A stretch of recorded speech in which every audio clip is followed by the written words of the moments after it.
a trusted voice of truth and light. God gave me a gift. I shovel well. I shovel very well. And a rally point for those who've accepted the reality that they are not sheep. We've got a blind date with destiny. And it looks like she's ordered the lobster. This is the Bryan Hyde Show. Well, hello there. Did you miss me? Yeah, I took a couple of days off. By the way, don't answer that question. I don't really want to know the answer. No, I took a couple of days off, unplugged from the Matrix, and I mean completely. Had the opportunity to travel with my family to the Stone Age, where there was no Wi-Fi, there was no cell service, nothing but beautiful mountains and a lovely lake and a few bugs and lots of family members. And I'm not trying to flex on anybody when I tell you this, but wow, don't underestimate the power of unplugging every so often. I know you tune in because you want to find out, well, what's going on? Tell me what matters. Tell me what I need to be focused on. If I had to answer that question, under, pressure, time pressure, quick, what do I need to focus on? My answer at this point would be family.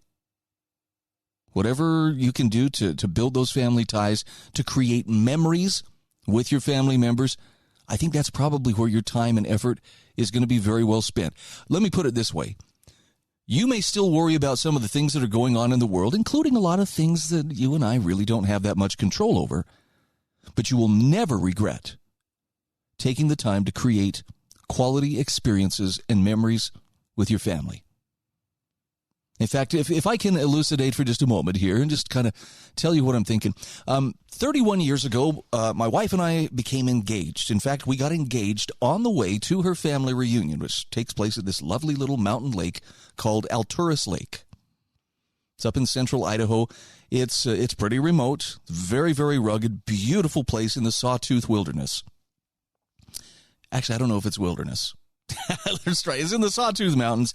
It's, developed campground there called Camp Smoky, but we went there for her family reunion. This is where I kind of got this is where we shifted gears, and I met her family for the first time, and it was a great experience. Most of her cousins were young still. They were, roughly her age, but still hadn't gotten married, and few had kids. And so now you fast forward 30 plus years, and it was, I tell you, that was quite a wake-up moment, looking around and going, look at all of us. Gray, balding, all of us guys are carrying some table muscle, and our kids have kids. And it was an extremely fun experience, but it was also a really solid illustration of, man, time flies. There's not time to postpone or procrastinate the stuff that really matters. Sorry if that sounds like a lecture. I came away with my batteries recharged. I came away feeling very good about, the future, even though there's a lot of uncertainty. And I guess some pretty crazy stuff happened while I was out. Somebody shot up a 4th of July parade in Illinois. Somebody else blew up the Georgia Guidestones. I'm having a hard time feeling as bad about that one simply because those Guidestones were really creepy. But nonetheless, let's dive in, shall we? By the way, I've got some great sponsors who make this show possible, and I hope you will take the time to seek them out, to do business with them. They include Dixie Chiropractic, HSLAmmo.com, sewingandquiltingcenter.com, MonticelloCollege.org, lifesavingfood.com, also the Heather Turner team at Patriot Home Mortgage, and Garage Door Pros. Love these guys. You can go to garagedoorproservices.com to access them. So, look, the holy month of Pride is over. And got an interesting article here from Gareth Roberts. This is from Spiked Online. Now, Gareth, before I read this, I got to point out, Gareth, I believe, is gay. I believe he makes that point in the article, just so you understand. This isn't some guy just ranting. But the title here is what caught my eye. The title is, Your Sexuality Doesn't Make You Special. Subtitle, Gays Once Fought for the Right to be Ignored. Now, the LGBT lobby demands our constant attention. So Gareth Roberts, says the holy month of Pride may be technically over, but the Beatitudes and the homilies keep coming.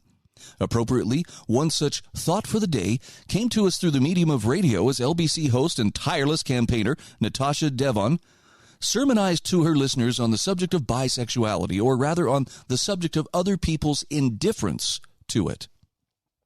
She told the public on the day of London Pride over the weekend, "I want to exist as a bisexual person. The most hurtful response I get when I speak about my sexuality is, I don't care." Now, he says, I think this address tells us a lot more than was likely intended. There's, of course, an admirable chutzpah in objecting to other people not finding you wildly fascinating, as if somehow that's their problem. And even more in anointing yourself, as Devon did later, to the position of that most exalted of secular sinecures, the role model. He says, I can't begin to imagine the grandiloquence of setting yourself up as an ambassador for an unexceptional characteristic shared by millions of wildly differing people. And then the slightly creepy faux humility of the lecture certainly bolstered one of his own long-held beliefs. When a person feels a need to tell you how caring and empathetic they are, he says, run like hell. But he says it was the central plank of Devon's thesis that lack of interest in other people's sexuality is somehow ignorant and a thing to be resisted, that it stops her existing. That's what really stood out to him. And he says, because for him, and he suspects many others among the group formerly known as the gay community, people not giving a toss was always the glittering prize. Now, the big issue was that other people were obsessively interested. Their interest ran the gamut from raising their eyebrows in disapprobation to beating you to a bloody pulp. So he says, forgive me, Natasha, but I'll take I don't care over any of that, and very happily.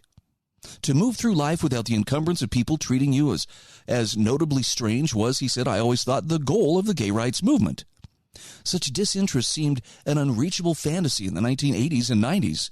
And now that, to a large extent, we have it in the UK, to reject it seems churlish at best. Now, he says it's interesting that, like many younger progressives, Devon talks about growing up under the shadow of Section 28. Though, to be fair, he says, unlike some of the most vociferous of those ranting about it, she's actually old enough to have done so.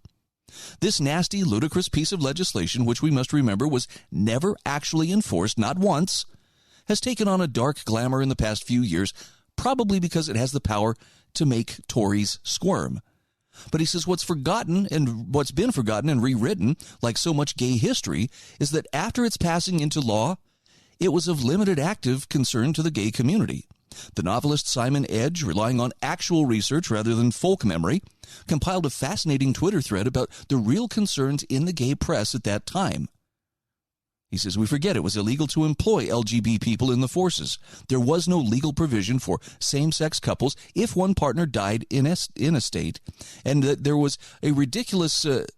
ridiculous indecency laws that certainly were enforced around a different age of consent, group sex, etc. And there was so much queer bashing that it went unremarked, so that certainly put the hurt of being ignored into context. He says, for a movement supposedly dedicated to history with an H, the effects of Section 28, as if prior to 1988, British schools had been awash with positivity and free discussion about homosexuality, which he says, I can assure the younger generation they were not, have been exaggerated ludicrously. But a little bit later on in her exhortation, Devon talks about using one of the most gruesome words in the progressive lexicon of representing bisexuality to the world. Now, he says, I think she is representative, but not representative of the things she thinks she is. He says, I think she is representative of a dismal, narrow, narcissistic ideology that has come to smother the discourse around sexuality, along with much else. An utterly conventional movement, specifically Western and decadent, embedded across all public life, which is dedicated to pointlessly play-acting a fight with an extinct establishment that was conked out decades ago. A movement that disastrously imported the fantastic claims of gender identity to give itself purpose. For many adherents of the pride religion of LGBTQ, Gareth Roberts says to accept the glorious nonchalance of other people would mean having to accept yourself as nothing very special, which in Devon's world means not to exist, and the dread of that would be too much to confront. Now, I'll admit, that's probably going to leave a mark, but I can't disagree with the thing he's saying there.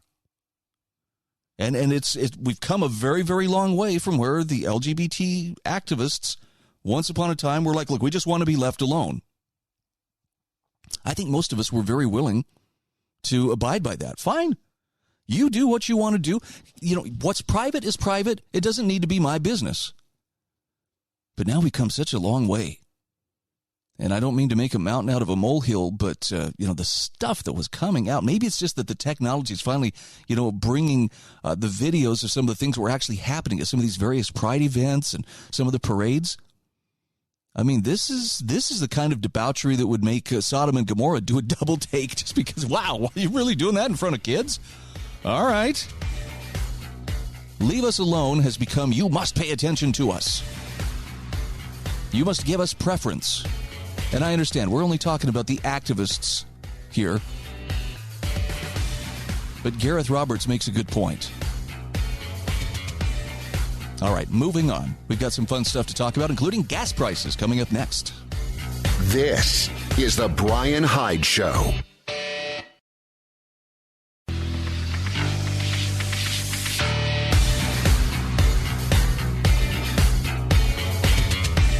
This is the Bryan Hyde Show. Once again, thanks for joining me here. Just want to point out that if you haven't subscribed to the podcast version of this program, that gives you some options. You don't have to be sitting next to a radio. You could actually just basically bring it up anytime. In fact, you subscribe to the RSS feed. It'll notify you whenever a new episode drops, and you can listen to it at your leisure. So that's a good option to have. And I want to thank Garage Door Pros. They're located in St. George, Utah, but they serve St. George, Cedar City, Mesquite, Colorado City. Lots of growth going on in these areas. And this is a local company that installs, services, and repairs garage doors. By the way, garage doors made in America. That's important because that means that they have very quick response. They can get you your doors in a much faster time than other companies can give you. They also do commercial service. They have insulated garage doors. Nice when the summer heat is really asserting itself. There's a link that you can go to in my show notes, or you can just simply go to garagedoorproservices.com.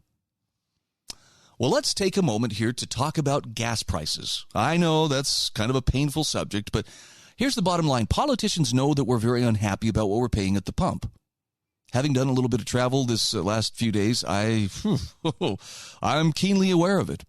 Kind of feel bad for my brother-in-law who brought his new boat to show us, and his trip wasn't super far. It was from the Pacific Northwest, from Seattle down to Idaho.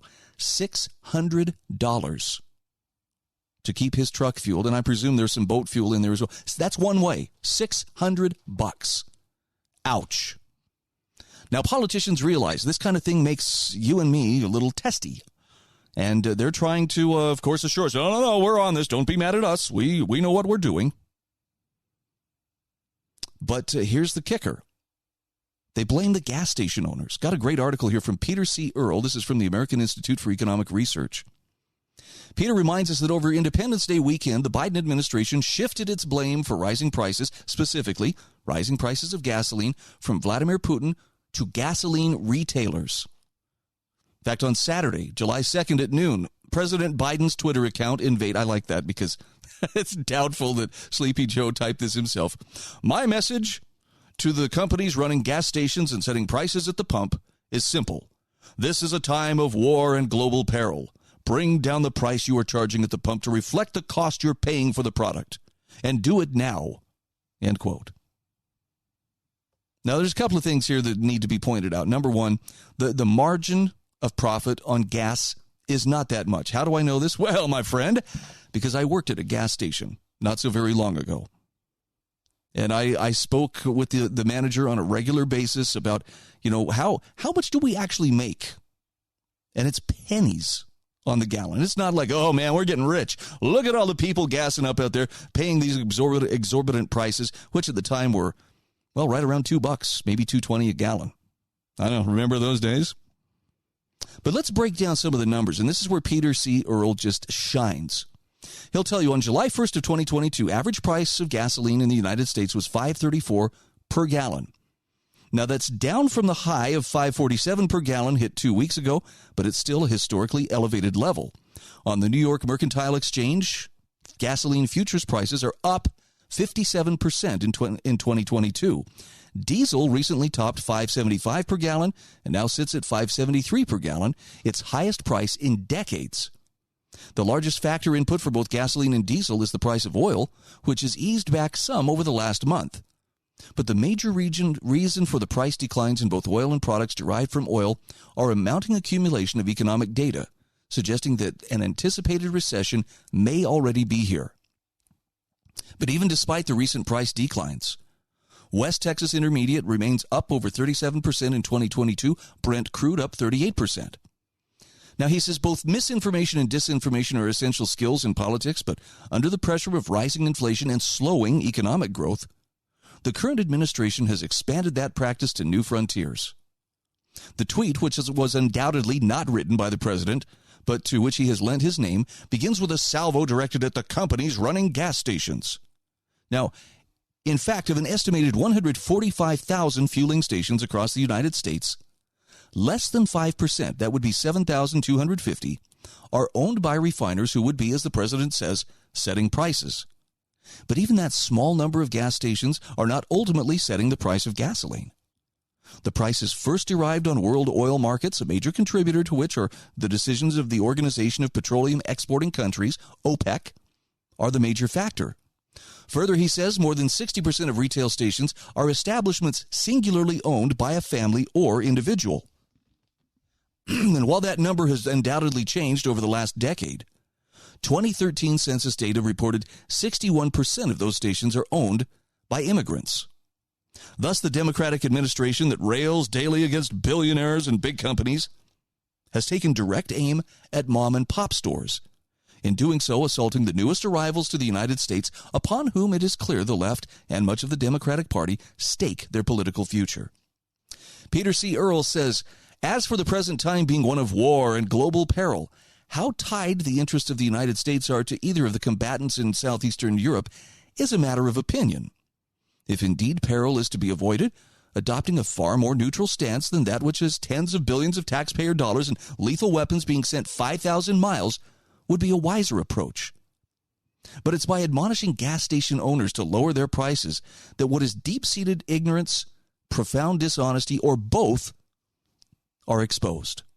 In fact, even at the current prices, most gas stations earn a pittance from or actually lose money selling gasoline alone. According to Ibis World, where the average U.S. business has a profit margin of less than or just under 8%, actually it's 7.7%, the average gas station scrapes by at less than a quarter of that, 1.4%. At $5.34 per gallon, the average national price of gasoline over the Independence Day weekend, a 1.7% profit would come to 9 cents a gallon. Whoopee! So the hustle estimates that after overhead, labor, utilities, insurance, credit card transaction fees, and so on, a gas station owner receives on the order of 5 to 7 cents per gallon. Even selling a few thousand gallons of gasoline per day would only generate a few $100s, free and clear to the owner. Franchise City estimates that $50 spent at the gas pump goes $30.75 to the oil company, $7 to refineries, $4 to the delivery company, $1.25 on the processing and transaction fees, and finally, right at the end of the chain, you get $1. And that number can and does change, sometimes even lower, and most owners suggesting an average profit of 1 to 3 cents per gallon. Meanwhile, the federal gasoline tax of 18 cents per gallon yields a riskless, unearned fee to Washington of 3.4% per gallon. That's twice what risk-bearing entrepreneurs, most of whom are small business owners, and a sizable portion of whom are immigrants, are receiving. And that doesn't take into account state gasoline taxes, the highest 5 of which are found in Pennsylvania at 57 cents per gallon, California at 51 cents per gallon, Washington at 49 cents per gallon, New Jersey at 42 cents per gallon, and Illinois at 39 cents per gallon. And none of that takes into account the other costs and headaches that accompany gas retailing. Minuscule profits come with the costs and record-keeping associated with environmental regulations at the state, local, and federal level. So the awful business economics of gas station ownership are in fact why large oil firms and refiners aren't interested in it. That's why they've reduced their exposure to the consumer-facing end of the energy sector over several decades. Unsurprisingly, it's lousy financial prospects that push the fueling stations into retailing food, drinks, cigarettes, toiletries, and a wide variety of other goods travelers may want or need. All of those goods have appreciably higher profit margins than retail gasoline sales. And for many independent, single-owner operated service stations, they're the key to their very survival. I used to see once in a while where we were, turning the highest profit on a daily basis. We tracked that kind of thing. And it was soft drinks, actually drinks, beer and soft drinks in particular. That seemed to be where the greatest amount of sales would take place. Gasoline, yeah, we sold a lot, but in terms of the profit that was being made, yeah, it was a pittance. So cut some slack, Jack, to the gas station owners. And let's talk about some of the policies that have made this a reality. That's something the politicians really don't want to face. Well, what could we do to have more energy independence? I don't know.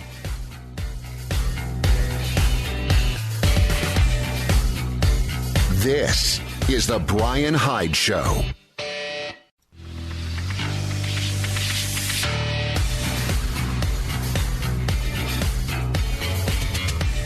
This is the Bryan Hyde Show. Welcome to the show. Welcome back, I should say. Hey, I'm happy to welcome a guest. His name is Addison Hosner. He is an attorney in Florida. He is also a contributor to the Young Voices organization. And we got a very relevant topic to talk about. Addison, first of all, I'm going to ask you, just for the sake of my audience, most of whom are meeting you for the very first time, tell us just a little bit about who you are and what you do. Sure thing, Brian. Thanks for having me on your show. To your listeners, I'm an attorney based out of Florida. I practice a lot of civil litigation, primarily family law. But prior to that, I was an intern at the Constitutional Center at the Cato Institute in Washington, D.C. I've spent plenty of time working in the public policy sector, trying my best to come at things with the most objective and logical reasoning approaches. And if it's anything to help the listener kind of understand where I'm coming from, I'm an independent as far as political affiliation goes. So I try to come at things with a nonpartisan argument and look at the facts. I think that's where a lot of the truth lies. But that's basically who I am and what I do. And I am, in fact, a Florida native. So if they want to refer to me as a Florida man, they can. Well, I think you're going to find yourself in good company. I tend to take a much more independent approach myself. I'm tired of chanting bumper sticker slogans back and forth. And we actually have a topic to discuss that I know elicits some very strong reactions from a number of different angles. And that is what to do about student loans, in particular, student loan forgiveness.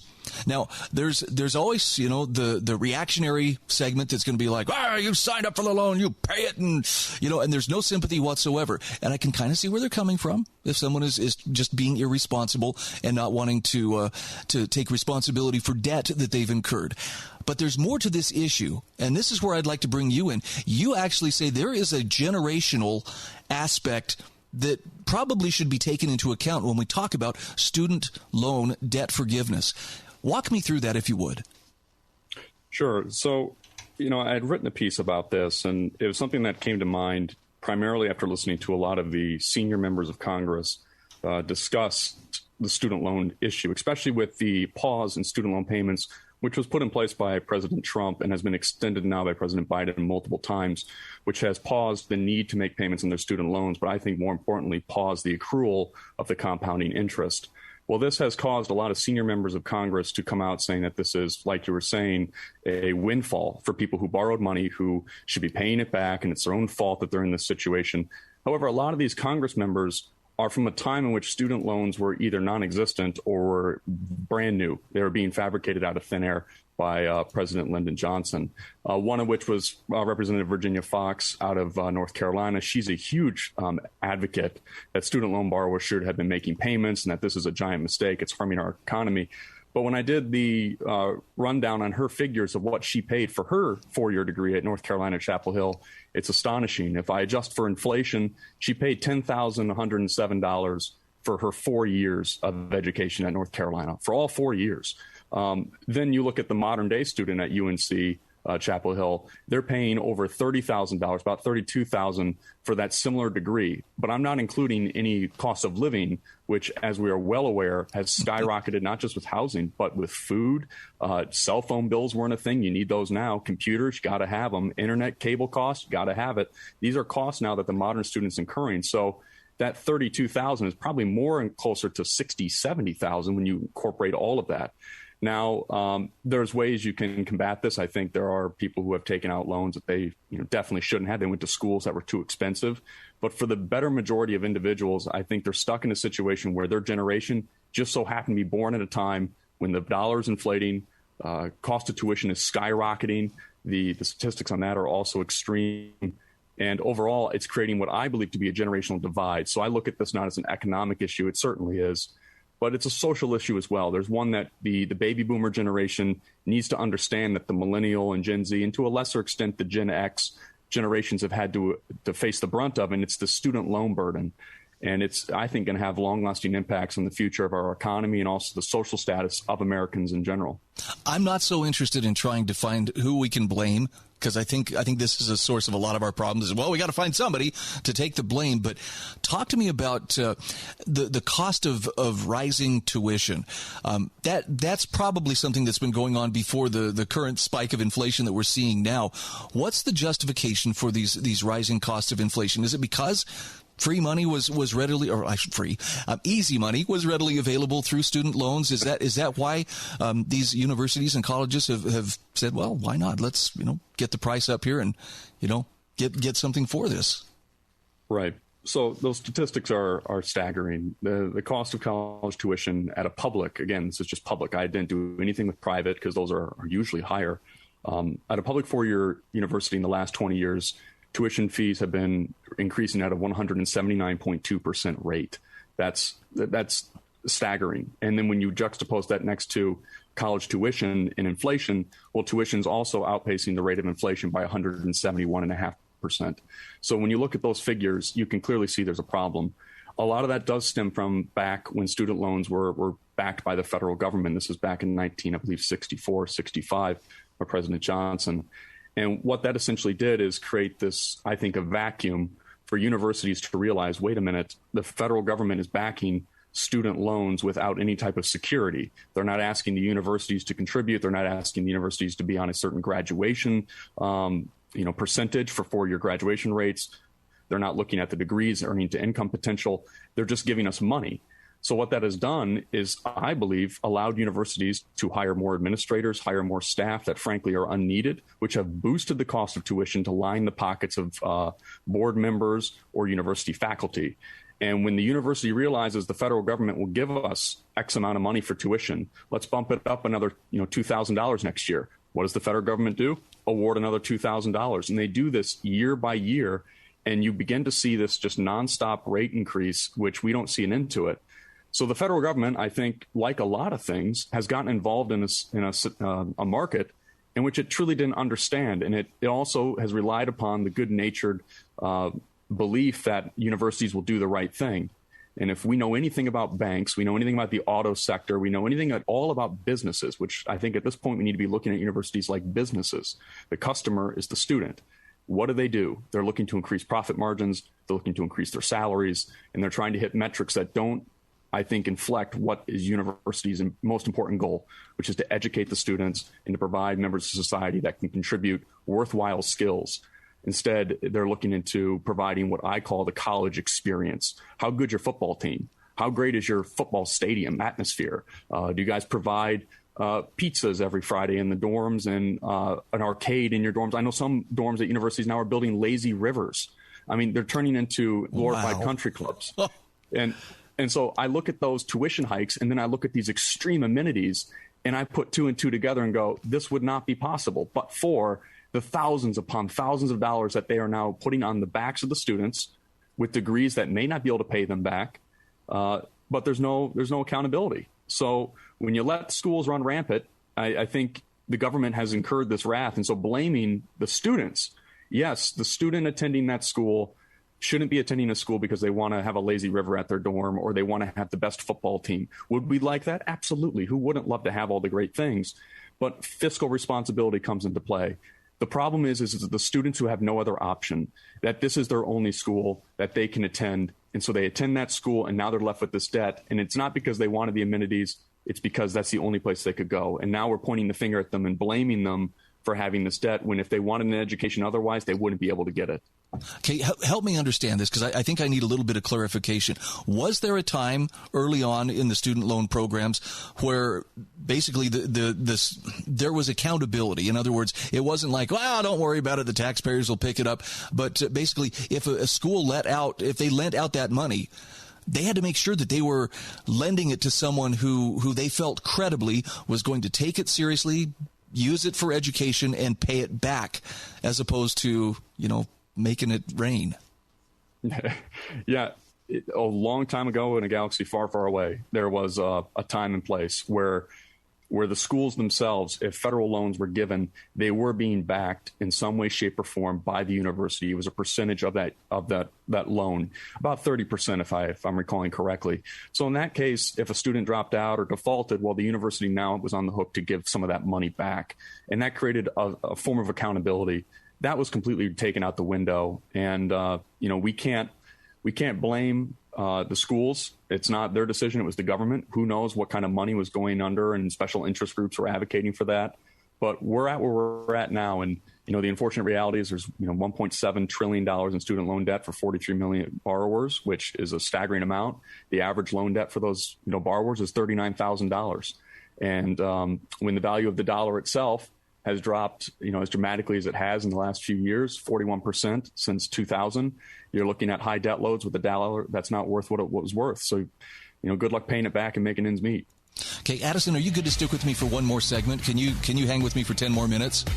Yeah, absolutely. Okay, I've got a couple more questions. We're talking with Addison Hosner. He is a Florida attorney.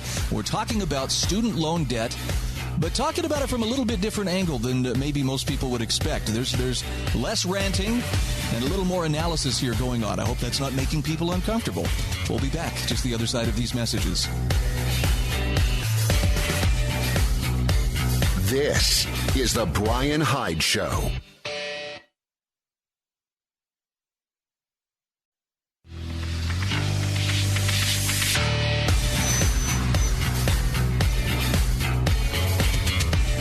This is the Bryan Hyde Show.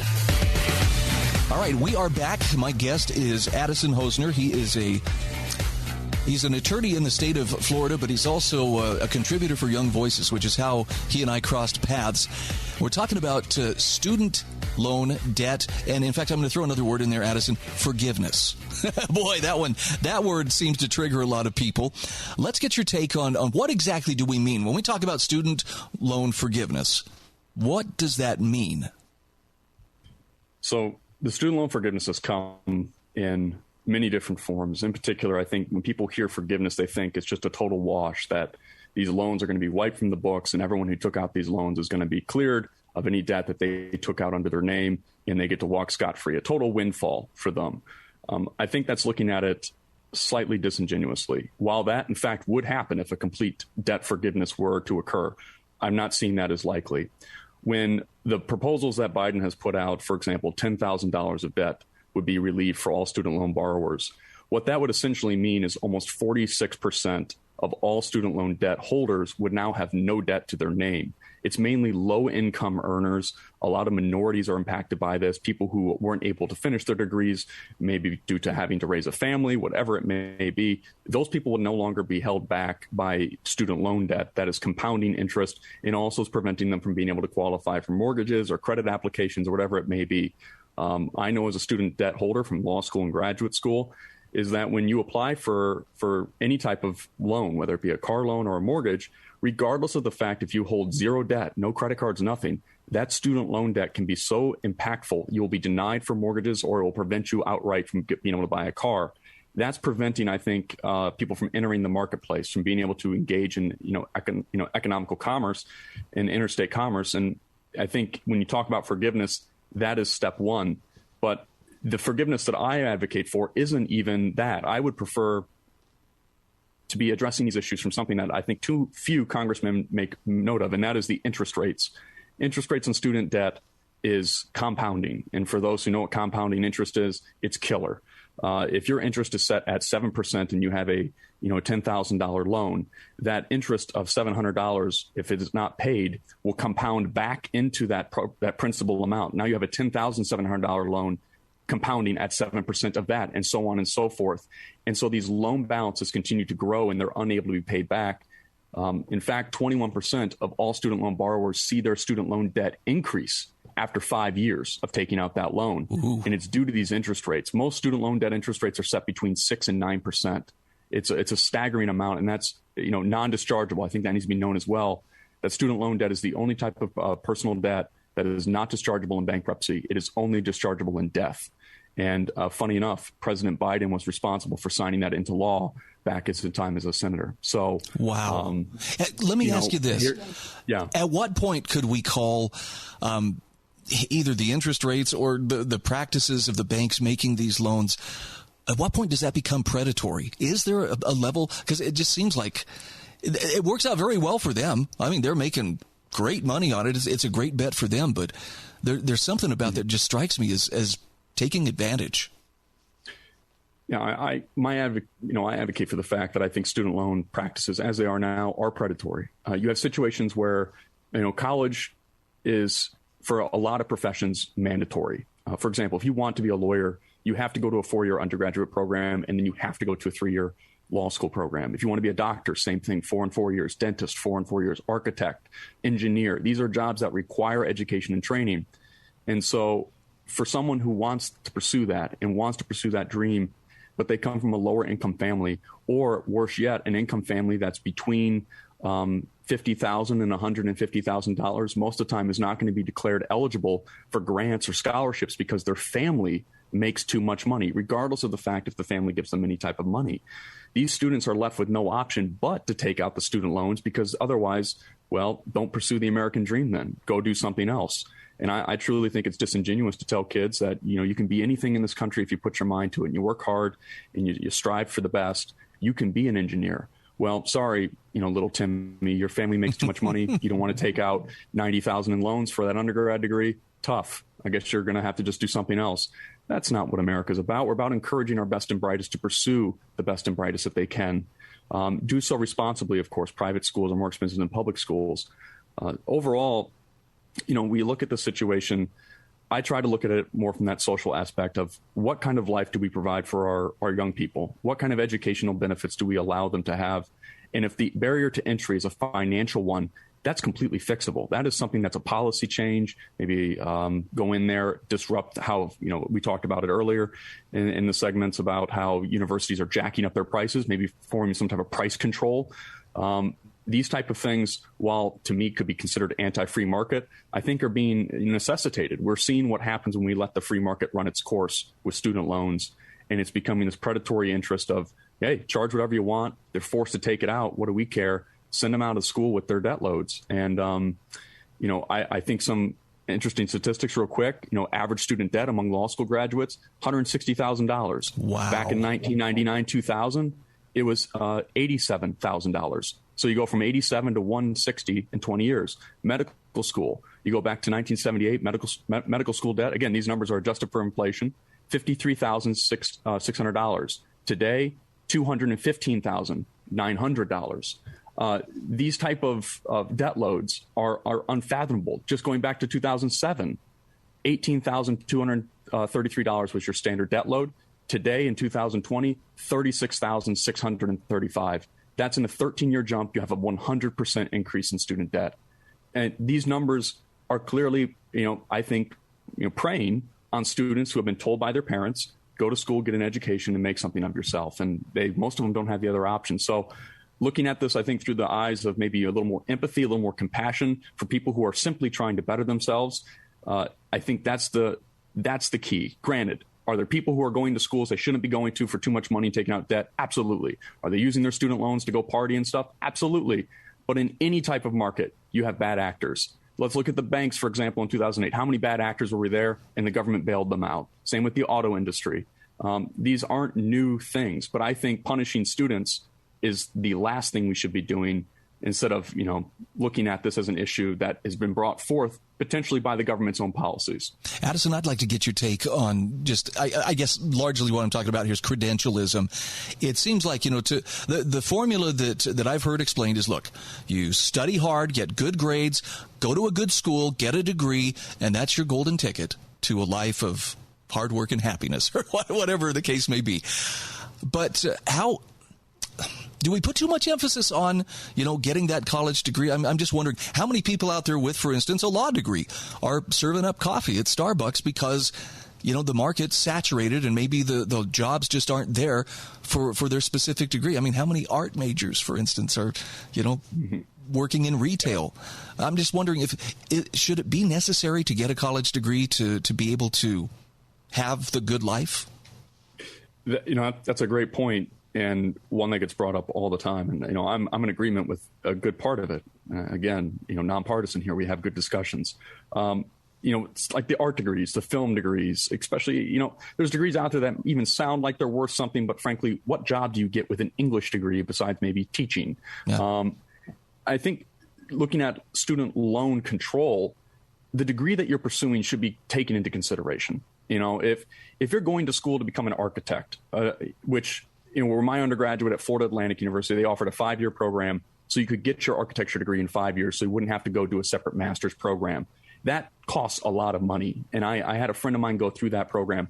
He has now been working as an architect for many years, making decent money. He's still paying back his loans, but it granted him that opportunity to finance his loans. It was a worthwhile investment.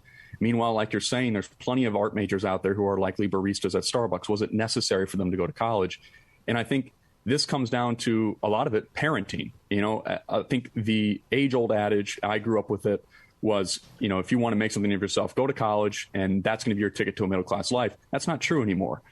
For those who want to pursue something, I think college should be something pursued with a mindset of intent. You should know what you want, and you should know what it's going to do to get you there.